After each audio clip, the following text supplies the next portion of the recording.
umusore utanyoye inzoga asaba ari umuntu, umusore utarwaye imitezi asaba ari umuntu.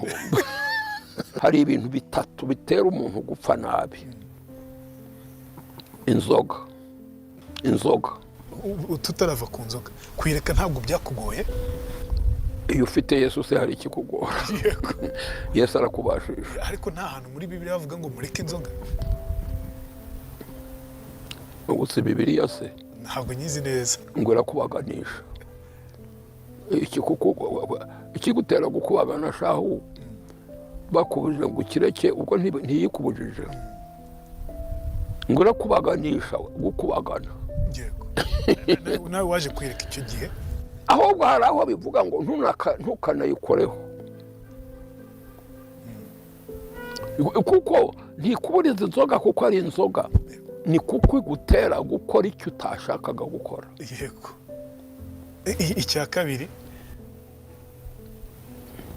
yakubuza gusambana itakubujije inzoga. Imana ntuzi yuko gusambana n'inzoga biva inda imwe, akayoga n'ubusambanyi. None rero inzoga, itabi,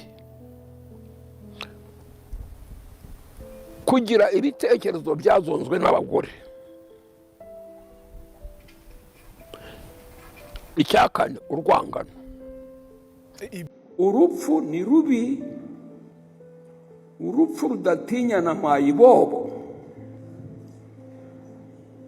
Ubu urupfu rutwara intare rugatwara igikeri.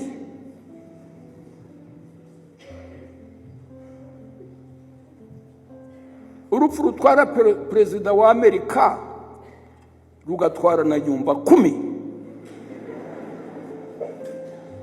Ibi si ukubasetsa, ni ukubabwira ukuri. Tituzi urupfu icyo ari cyo.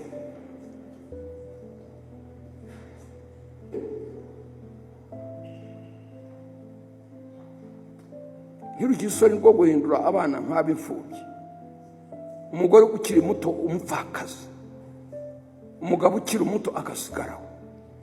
Tuzi urupfu icyo ari cyo, ariko inkuru nziza mbasha kurunesha.